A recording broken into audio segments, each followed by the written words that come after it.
welcome to the Voice of the Coast. I am your host, Danica. Along with me, we have Mac Wade, who is the Executive Director with the Morgan City Port Authority. I do want to get right into it. I mean, everyone is talking about Hurricane Francine and the impact it's had on our community. I was not ready for what you told me, and my question was, what was the impact on the port? Devastating. Not at our port location. We received very little damage at the port. I mean, just minor stuff. But our channel, the most vital piece of property that we have in this entire area, we lost it. People say, "What do you mean you lost it?" When on September 10th, that Tuesday, we being notified the storm's coming in. We had right at 22 foot of water in the bar channel. That's a 15-mile section offshore. That was on Tuesday. Wednesday, Thursday morning, we get up, we're down to 13 foot.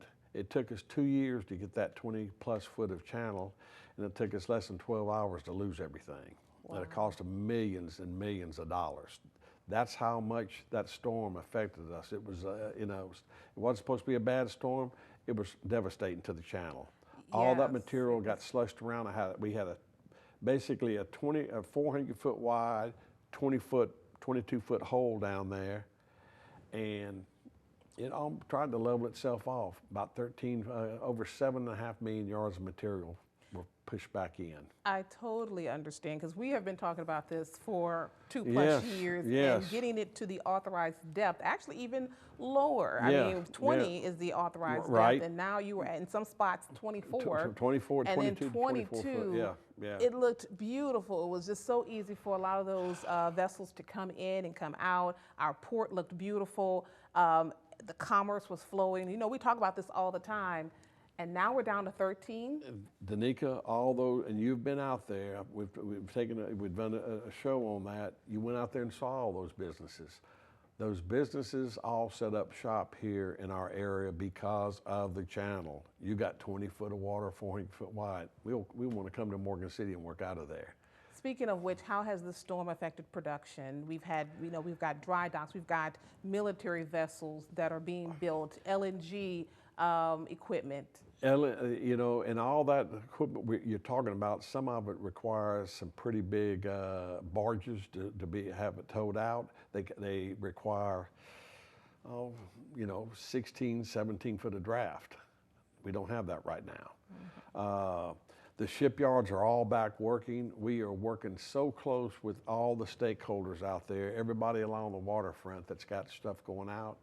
We have to know what you got. We got to know what stage. When are you planning on going out? Because we've got to get this channel back open ASAP. This puts us in a bind. The Army Corps is doing everything humanly possible to get dredges in here to get this thing open. 7.5 million yards is a lot of material we got to get out.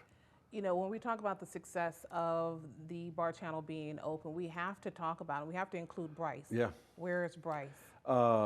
Real good question. I think, let's see, Bryce came in on August 17th. They came to one of our local shipyards. They were going to do their yearly maintenance. They had 28 days that they were going to be in. And we knew they were going to be out of the bar channel. And we said, maybe only them being gone for 28 days, we might lose a 1 foot. I'll be at 22, 21, or at least I had 20 foot coming in. They came in on the 17th. We hope to have them back out there maybe by Friday of this week. That'll put them a little over 40 days since they've taken that bar channel. What happened to the 28? Well, you had a storm come in, shuts everything down. Everything got pushed back. So we lost about 10 days. We would have been out, but the storm, they'd had to come back in. But how about I make the suggestion, again, with my little finite mind, why not, especially hurricane season? And look, I'm fair. We don't allow them to take any days off during hurricane season. Why not allow that maintenance time during the winter, Yeah. February, Yeah, where, yeah, yeah. where we're kind of in the No, clear. We need them all the time because, again, we can't talk about the Yeah. success and the authorized depth of the bar channel Yeah. without mentioning Bryce No, being out there. and Danica, that's a good point. Now, if Bryce would have been ready, it wouldn't have helped at all because they can't handle that $7.5 million. When they left there, they had us perfect. We were going to only lose a foot. Who would have told? Who said we were going to get? No, Mac. When you come back, it's going to be 12 foot. Not because of Bryce, just the storm caused that on us. All right. Now we're going to talk. We're going to kind of deviate a little bit. I know I can kind of, as my husband say, nerd out on some of these things. But we're going to talk about some things that many people have asked about: storm surge, rainfall. Come on back right here. We're going to address all those concerns you have on KWBJ's The Voice of the Coast. See you soon.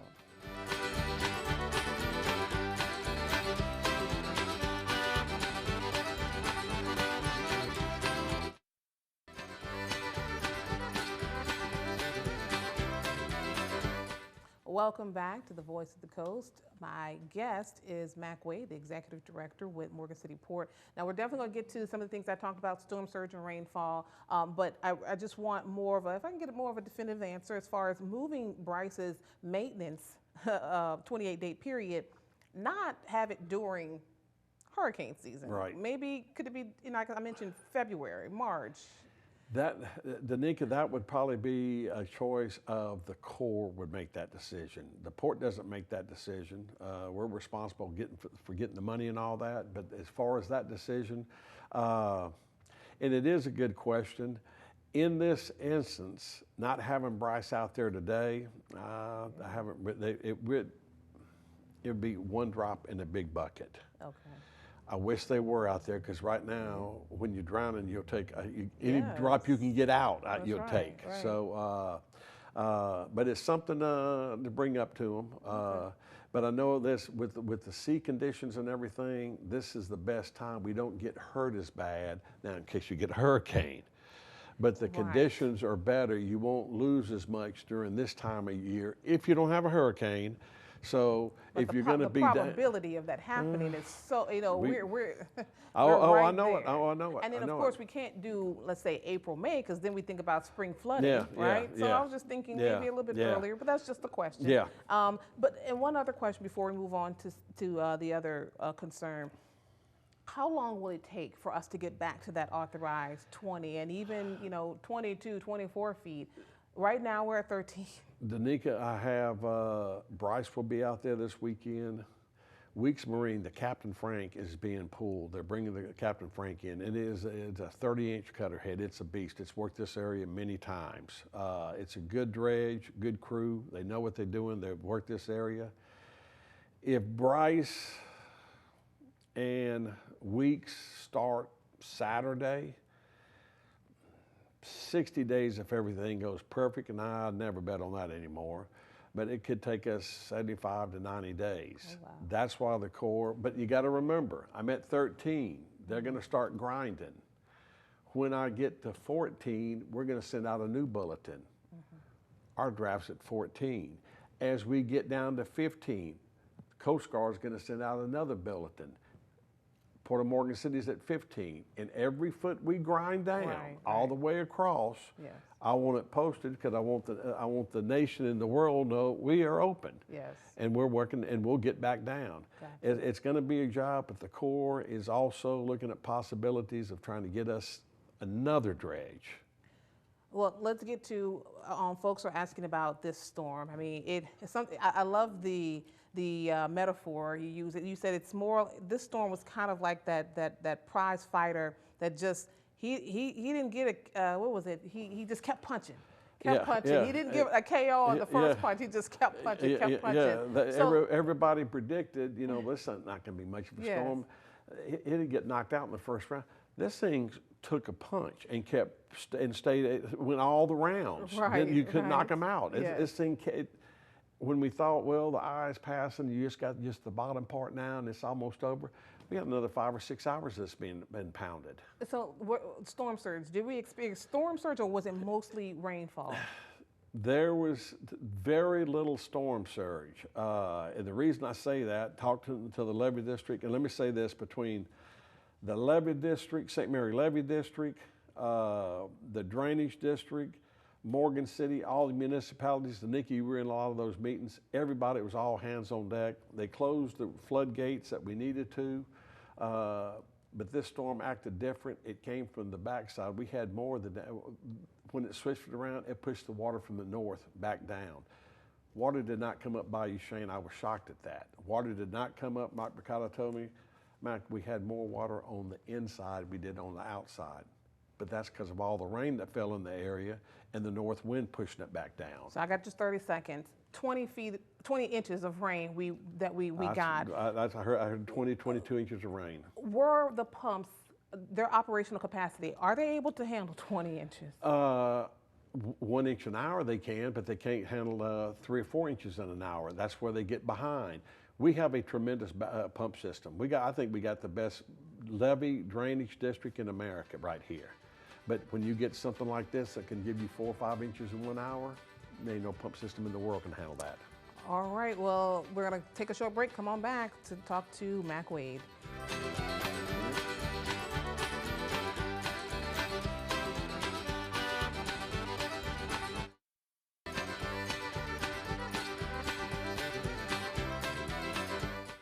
Welcome back to the Voice of the Coast. I'm talking to the executive director with the port. We talked about we didn't see storm surge, but we saw rainfall. And the issue, and I just want to point this out because I know a lot of folks have been just, we got all this rain, what happened to the pumps? You're saying that the pumps did its job. Now, we did have one that broke down, right? Yeah, but that's going to happen. Okay. That can happen anytime. But the operational capacity of a pump or any pump, right? Are there any on the market that could handle what we got? No. Okay. No. And that's what I wanted to know. New Orleans they're the most sophisticated pumping system. And we have what they have, that you can pump 1 inch an hour. Okay. If you get 2 inches an hour, you're going to wait on that other inch. I'm sorry. Okay. And if you get another inch behind it, you're going to stay behind. And that's what happened here. I mean, you know, hats off, and everybody, if you see somebody with the levee district or drainage district or Morgan City utility folks, and on the west end with the parish, it could have been so much worse, but these people were on alert. They were out there doing the pumping. It could have, like I say, it could have really been a lot worse. Speaking of it could have been worse, let's talk about Bayou Chene. The $1 million question about Bayou Chene closing. I think this is actually the first time for a major event. The first time it's ever been closed Yes. for an event. So I typically know, and I think many people know, that before Bayou Chene, multiple parishes would have been affected. Yes. Was that the case by closing it? And I don't want to speak for the levee district, but we communicate, do work with them. I'll say this. Everything went according to plan. The structure was closed. It went just like the hours it was going to take to close it, because you just can't hit a button that closes it like closing your door. It takes a little bit of time. And then when they opened it up, everything went well. It was closed because they were expecting a huge storm surge. It never developed. I'm not saying there wasn't storm surge along the coast in different areas, but the way that storm started working when it got over here, the storm surge never developed. But it was the winds from the north. It's all the water up. Listen, we got water south of us. You got water above us all the way to Baton Rouge that the wind now is circulating counterclockwise and pushing that water back this way. We didn't have none coming up. But if that water would have come up and then the winds, it would have even made it worse for those people. So I know I've heard some people say, well, they shouldn't have closed it. Listen, it takes about 8 to 10 hours to close this thing. You can't wait till the last second. There was decisions had to be made. But had they opened that, they still would have gotten some? Maybe the water could have got out a little faster. Okay, that's what they're, okay. Lake Palourde was overtopping into lakes because where's it going to go? Yeah. It can't go through Bayou Buff. So let me ask you something. I don't know. This is not, you didn't prepare for this question. I'm about to tell you, I don't want to put the blame on anybody. But were projections just off? Was the forecast just off? Because I've asked myself we've that. asked multiple times, and I can tell you, even as someone in the media, I was at those Yeah. meetings. Oh yeah. Yeah. Are At we 10 going o'clock to, at night. Are we going to had maintain? meetings. Are we going to remain a Category 1? And I get it. No one can. I mean, Mother Nature, Oh. God, Jesus, Yes. has mind of its yes. own. But were the projections just really off? I think the intensity, how long it lasted, because and of course I'm there at the EOC watching, and well, about this last band should be coming in. This is like 5 o'clock. I mean, I can't even see it out my window. It's so bad. And oh, shoot, man, we were finally getting out of it. No, the way this thing turned, and then it just kind of set like we was in a washing machine. We couldn't get out of it. Yeah. It just kept beating us and bringing more rain. It's supposed to, I mean, this thing goes on for another 5 hours. Yes.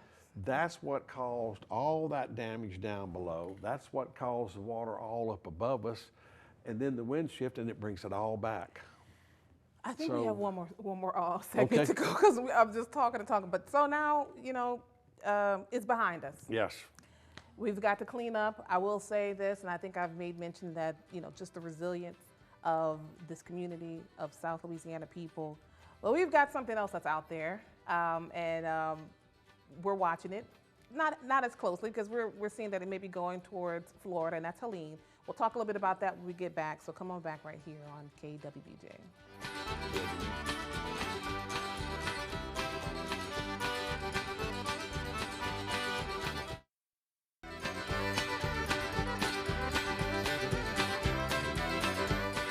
Welcome back to the Voice of the Coast. Let's get right back into it. Where do we want to go with this? Oh, future. So we're talking, that's the past. We're looking at Helene now. Now, the projections, the forecast is saying Alabama, Mississippi, Florida.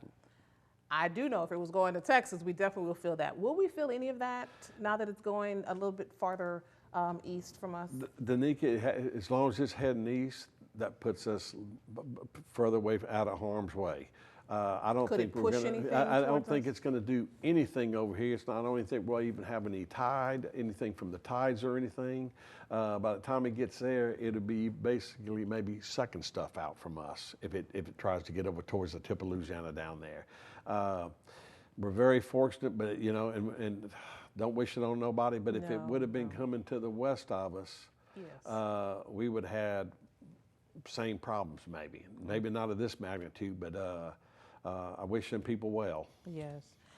Since all of this, I mean, I think you told me, I don't even know what the price tag is on this, but has there been any type of financial compensation for anything right now? I know we're still kind of early. It's still real early, and I was with the Corps. I've had 4 to 5 meetings every day with the Corps, 7 days a week, talking about. We're very fortunate. Bryce, we already had them under contract. To get a dredge under contract, you have to have the money. Thank God, we've been very fortunate with our delegation and the Corps. We got the money. Okay. I got the money to pay for the Captain Frank. I wasn't going to bring the Captain Frank. I was going to use it on on one of our other channels and everything. But this is an emergency, so the Corps has moved the money from this over here. We're going to do this over here now. We'll have to wait on this. But you're not using your personal money? No, meaning the port has not. No, money. no. We're talking millions of dollars. Like I told you, I mean, before the storm on Tuesday, the port was sitting on $84 million, and not that was in our account, but that's what the Corps had allocated, and the government had allocated for all my dredging. The next day, my $84 million, I'm broke. I have zero. So I know we got to rely on dredges, and there are dredges everywhere. So it kind of, Very expensive. we're a little minimal. It's minimal, right? We can't just say, oh, you come. Oh, because no. right. No. So I understand in Baton Rouge, there's this low water salt intrusion that they're experiencing. So they have some dredges out there going on. Yes. So that may be what could be affecting us getting some dredges. It's below New Orleans. It's not bad. I'm sorry. I may have said Baton Rouge by mistake. It's the same place where they had the problems last year below New Orleans. That Okay. same salt water that's coming in from the Gulf, that's where the dredgers are gathered up trying to build this seal. It's a 2,000-foot dam under the water with a 500-foot opening where boats can still get in and out. Okay, but I mean, Baton Rouge did have kind of. That's low water. Yeah. Oh, yeah. The whole river's low. Okay. But that causes, and that takes top priority over the Chaffly, unfortunately. But we have money, so we're gonna get me back in about a month. I'm going to tell you because we're going to talk a little bit more about this. Kind of give you that time to, get the levels down, and maybe it might take a foot at a time, and really That's what we'll 16. take. If we can get to 16, then we at least have the majority. But we That's want to right. definitely get down to We're 20. getting So that, and we're doing everything humanly possible, and the Corps is working with us, and our delegation's working with us. awesome. Thank you very much. Thank you. And thank you. We'll see you guys next time.